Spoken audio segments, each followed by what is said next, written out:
ಇಂದೇ ಡೌನ್ಲೋಡ್ ಮಾಡಿ ಮತ್ತು ನಿಮ್ಮ ನೆಚ್ಚಿನ ಶೋಗಳನ್ನು ಆನಂದಿಸಿ.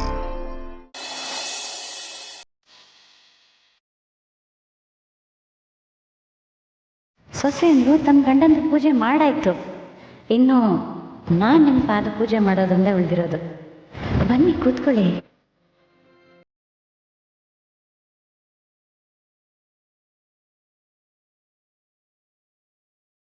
ಅಣ್ಣ, ನೀನು ಇಷ್ಟೊಂದು ಕೋಪ ಮಾಡ್ಕೊಂಡಿರೋದನ್ನ ನಾನು ಇದುವರೆಗೂ ನೋಡಿಲ್ಲ. ನೀನು ಕೋಪದಲ್ಲಿ ಹೀಗೆಲ್ಲ ಮಾತಾಡ್ತೀಯ ಅನ್ನೋದನ್ನ ನನಗೆ ನಂಬೋಕೆ ಆಗ್ತಿಲ್ಲ. ಮಹೇಶ, ಕಲ್ಲು ಎಷ್ಟೇ ಗಟ್ಟಿ ಇರ್ಬೋದು, ಆದರೆ ಉಳಿಪೆಟ್ಟು ಮೇಲಿಂದ ಮೇಲೆ ಬೀಳ್ತಾ ಇದ್ರೆ ಎಂಥ ಕಲ್ಲಾದರೂ ಒಡೆದೋಗುತ್ತೆ. ಇನ್ನು ಮನಸ್ಸು ಒಡೆದೋಗಲ್ವಾ? ಮನಸ್ಸು ಒಡೆದೋದ್ರೆ ದುಃಖ ಆಗುತ್ತೆ, ಕೋಪನೂ ಬರುತ್ತೆ. ಇಷ್ಟು ದಿನ ತುಳಸಿಯವ್ರಿಗೋಸ್ಕರ ಎಲ್ಲನೂ ಸಹಿಸ್ಕೊಂಡಿದ್ದೆ. ಆದರೆ ಇವತ್ತು ರಾಧಾ ಅವರು ಆಡೋದನ್ನ ನೋಡಿ, ಅವರ ಮಾತುಗಳು ಕೇಳಿ ನನಗೆ ತಲೆ ಸಿಡಿತಾ ಇದೆ. ಆಗಲ್ಲ ಮಹೇಶ, ಇದನ್ನ ಆದಷ್ಟು ಬೇಗ ಸರಿ ಮಾಡಬೇಕು. ಅಣ್ಣ, ಸ್ವಲ್ಪ ರಿಲ್ಯಾಕ್ಸ್ ಆಗು. ಕೂತ್ಕೋಣ.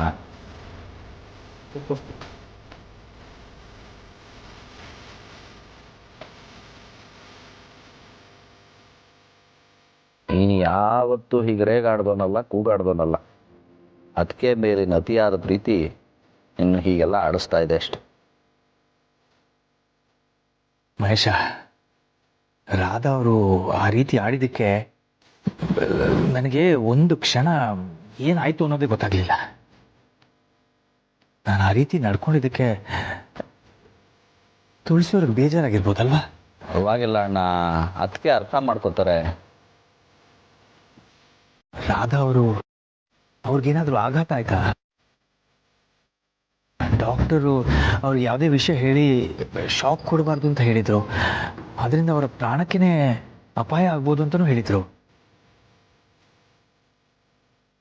ಆ ಸಮಯದಲ್ಲಿ ನನಗೆ ಏನು ಯೋಚನೆ ಮಾಡೋ ಶಕ್ತಿನೇ ಇರಲಿಲ್ಲ. ರಾಧಾ ಅವ್ರಿಗೆ ಏನಾದರೂ ಹೆಚ್ಚು ಕಮ್ಮಿ ಆದರೆ? ಆ ಥರ ಎಲ್ಲ ಏನೂ ಆಗಿಲ್ಲ ಅಣ್ಣ. ಬಂದು ನೀನು ಸಮಾಧಾನ ಮಾಡ್ಕೋ, ಆಮೇಲೆ ನೋಡೋಣ.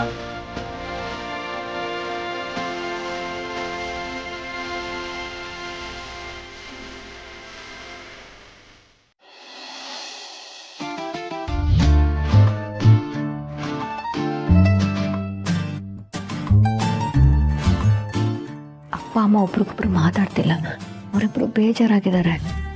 ಹಾಗಂತ ನಾವು ಸುಮ್ಮನೆ ನಿಂತ್ಕೊಂಡು ನೋಡೋಕ್ಕಾಗಲ್ಲ. ಅವರಿಬ್ರು ಮಾತಾಡೋ ಹಾಗೆ ಮಾಡಬೇಕು. ನಾವೇನು ಮಾಡ್ಬೋದು? ಹೀಗೆ ಮಾಡೋಣ.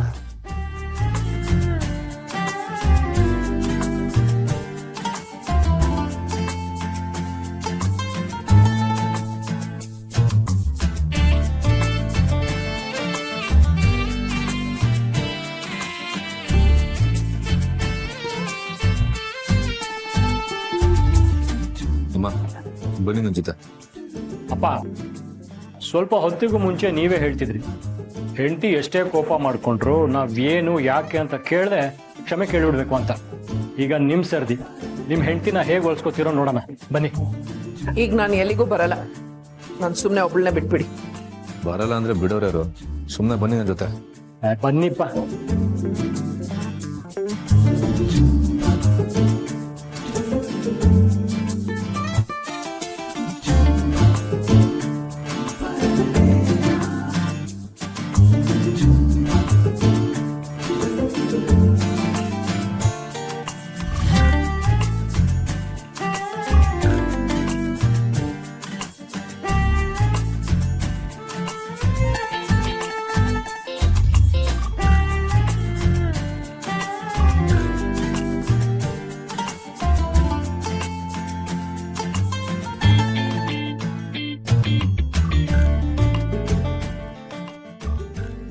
ಅಣ್ಣ, ಅದಕ್ಕೆ ನಿಮ್ಮ ಮಕ್ಕಳು ನೀವಿಬ್ಬರು ದೂರ ಇರೋದನ್ನ ನೋಡಿ ಸುಮ್ಮನೆ ಇರ್ತಾರ?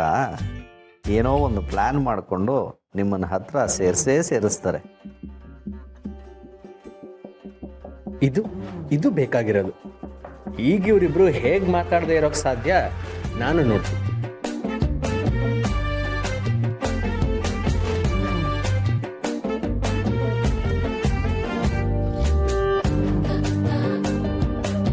ನನ್ನ ಜೀವದ ಗೆಳತಿ ತುಳಸಿಯವರೇ, ನನ್ನ ಬುದ್ಧಿ ನನಗೆ ಹೇಳ್ತಾ ಇದೆ ಹಾಗೇ ಸಿಟ್ಟಾಗಿರು, ಮಾತಾಡಿಸ್ಬೇಡ ಅಂತ. ಆದರೆ ನನ್ನ ಹೃದಯ ಕೇಳ್ತಾ ಇಲ್ಲ.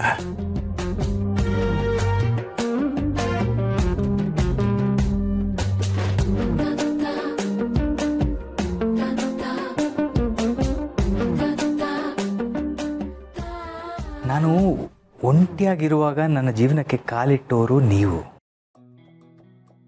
ನಾನು ಈ ಜೀವನದಲ್ಲಿ ಸಂಪಾದಿಸಿರೋ ಅತಿ ದೊಡ್ಡ ಆಸ್ತಿ ಅಂದರೆ ಅದು ನಿಮ್ಮ ಪ್ರೀತಿ.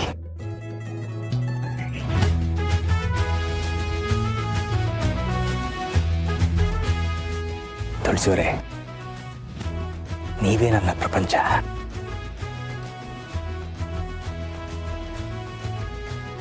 ನಾನು ನಿಮ್ಮ ಜೊತೆ ಜಗಳ ಆಡ್ತೀನಿ, ಪ್ರೀತಿಸ್ತೀನಿ, ತಮಾಷೆ ಮಾಡ್ತೀನಿ, ಕೋಪ ಕೂಡ ಮಾಡ್ಕೋತೀನಿ. ಈಗ ನೋಡಿ, ಬಯಸ್ಕೊಳ್ಳೋದಕ್ಕೆ ನಾನು ನಿಮ್ಮ ಹತ್ರನೇ ಬಂದಿದ್ದೀನಿ. ಯಾಕೆಂದರೆ ನನಗೆ ನಿಮ್ಮನ್ನು ಬಿಟ್ಟರೆ ಬೇರೇನೂ ಗೊತ್ತಿಲ್ಲ.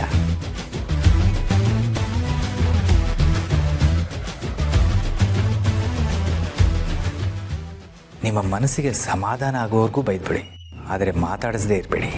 ನಿಮ್ಮ ಜೊತೆ ಮಾತಾಡದೇ ಇರೋದಕ್ಕೆ ನನಗಾಗೋದಿಲ್ಲ. ಮಾಧವ್ ಅವರೇ, ನಿಮ್ಮ ಜೊತೆ ಮಾತಾಡದೇ ಇರೋದಕ್ಕೆ ನನಗೂ ಸಾಧ್ಯ ಇಲ್ಲ. ಉಸಿರಾಡದೆ ಬದುಕಕ್ಕಾಗತ್ತಾ? ಹಾಗೆ ನಿಮ್ಮ ಜೊತೆ ಮಾತಾಡದೆ ನಾನು ಬದುಕಕ್ಕಾಗತ್ತಾ?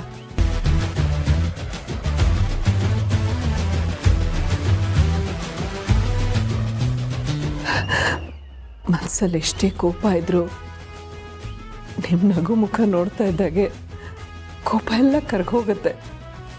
ಮನಸ್ಸಲ್ಲಿ ಪ್ರೀತಿ ಒಂದೇ ಉಳಿಯುತ್ತೆ.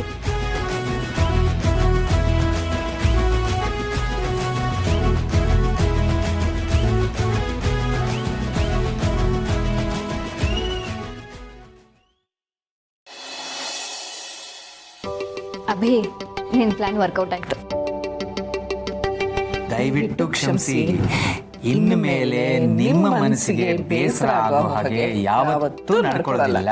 ಸದ್ಯ ಅಣ್ಣ ಅದಕ್ಕೆ ಒಂದಾದ್ರು. ಈ ರೀತಿ ಇಬ್ರು ಒಟ್ಟಿಗೆ ಒಂದೇ ಥರ ಮಾತಾಡಿದ್ರೆ ಮನೆಗೆ ಯಾರೋ ಅತಿಥಿ ಬರ್ತಾರಂತೆ. ಬಂದಿರೋ ಒಂದು ಅತಿಥಿನೇ ಸಂಭಾಳ್ಸಕ್ಕಾಗ್ತಿಲ್ಲ, ಇನ್ನೊಬ್ರು ಬಂದ್ರೆ ಅಷ್ಟೇ ಕತೆ. ಅಯ್ಯೋ, ನೀವು ಮುನಿಸ್ಕೋಬೇಡಿ. ಬೇಕಿದ್ರೆ 100 ಜನನ ಕರ್ಕೊಂಬನ್ನಿ, ನಾವೆಲ್ಲ ಒಂದಾಗಿ ಅವರನ್ನ ಚೆನ್ನಾಗಿ ನೋಡ್ಕೊಳ್ಳೋಣ, ಅಲ್ವೇನ್ರು? ಸರಿ ಸರಿ ಮಾಧವ್ ಅವರೇ, ಈಗ ನಿಮ್ಮ ಚೇಷ್ಟೆ ಎಲ್ಲ ಬಿಟ್ಟು ಪೂಜೆ ಮಾಡಿಸ್ಕೊತೀರಾ? ಅರೆ, ನಾನು ಬೆಳಿಗ್ಗೆಯಿಂದ ಅದಕ್ಕೋಸ್ಕರನೇ ಕಾಯ್ತಾ ಇದ್ದೀನಿ. ಸರಿ, ನಾನು ಹೋಗಿ ಪೂಜೆ ಸಾಮಾನು ತಗೊಂಡ್ಬರ್ತೀನಿ.